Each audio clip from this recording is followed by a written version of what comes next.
একটা রাজা ছিলেন যার ৩টি মেয়ে ছিল। তিনজনেই খুব সুন্দরী, তবে ছোট মেয়েটি ছিল একটু আলাদা ধরনের। একদিন রাজা বাজারে যাওয়ার আগে মেয়েদের জিজ্ঞেস করলেন তারা কি চাইবে। বড় মেয়ে বলল, আমাকে একটা সোনার সেট দিও। দ্বিতীয় মেয়ে চাইল রূপোর সেট, কিন্তু ছোট মেয়ে বলল, বাবা আমার জন্য নিয়ে আসো একটা কথা বলা আঙুর, একটা হাসতে থাকা আপেল আর একটা ঝনঝন করে শব্দ করা আলু। রাজা কিছুটা অবাক হলেও বললেন, যদি এসব জিনিস পৃথিবীতে কোথাও থাকে তবে আমি অবশ্যই তোমার জন্য নিয়ে আসব। রাজা বাজারে গিয়ে বড় দুই মেয়ের জন্য উপহার সহজেই কিনে ফেললেন, কিন্তু ছোট মেয়ের চাওয়া ৩টি অদ্ভুত জিনিস কোথাও পেলেন না। মন খারাপ করে ফেরার পথে হঠাৎ তার গাড়ি কাদায় আটকে গেল। ঘোড়াও আর টানতে পারল না। গ্রামের লোকজন এসে সাহায্য করলেও কোনো লাভ হয়নি। ঠিক তখনই এক শূকর এসে বলল, যদি তোমরা তোমাদের সবচেয়ে ছোট মেয়ের হাত আমাকে দাও, আমি গাড়ি আর ঘোড়াগুলো কাদা থেকে বের করে দেব। রাজা প্রথমে হতভম্ব হলেও শেষ পর্যন্ত বাধ্য হয়ে রাজি হলেন। শূকর নিজের মুখ দিয়ে গাড়ির চাকা ঠেলে বের করে দিল। রাজা ফিরে গিয়ে বড় দুই মেয়েকে তাদের উপহার দিলেন, কিন্তু ছোট মেয়েকে বললেন, তুমিও একটা সেট চাইলে ভালো হতো, তোমার চাওয়া জিনিসগুলো কোথাও পাইনি। ঠিক তখনই রাজপ্রাসাদের বাইরে থেকে সেই শূকরের ডাক এলো,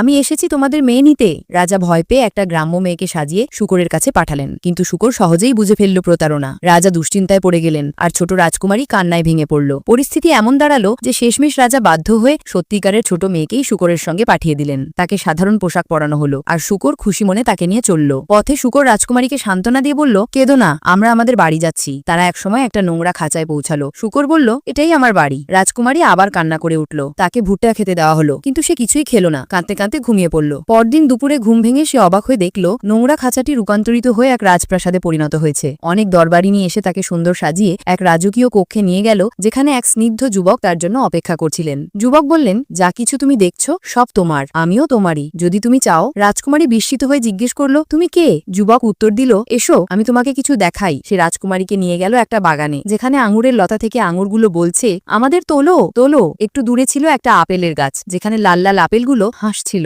আরো সামনে ছিল ঝনঝন শব্দ করা আলু। রাজকুমারীর চোখ আনন্দে জ্বলে উঠল। এগুলোই ছিল তার চাওয়া জিনিস। যুবক তখন বলল, তুমি কি এখন আমার স্ত্রী হবে? রাজকুমারী হাসি মুখে তাকে আলিঙ্গন করে বলল, হ্যাঁ, আমি চিরদিন তোমার সঙ্গে থাকবো। তখন যুবক জানালো সে আসলে এক রাজা, যাকে এক জাদুকরী অভিশাপ দিয়েছিল। যতক্ষণ না কেউ তার চাওয়া ৩টি অদ্ভুত জিনিস চাইবে এবং তাকে গ্রহণ করবে, ততক্ষণ সে শূকরের রূপে বন্দী থাকবে। সেই দিন রাজ্য জুড়ে তাদের বিয়ের ঘোষণা দেওয়া হলো। রাজকীয় আড়ম্বরের মধ্য দিয়ে তাদের বিয়ে সম্পন্ন হয়। এরপর তারা সুখে শান্তিতে জীবন কাটাতে থাকে।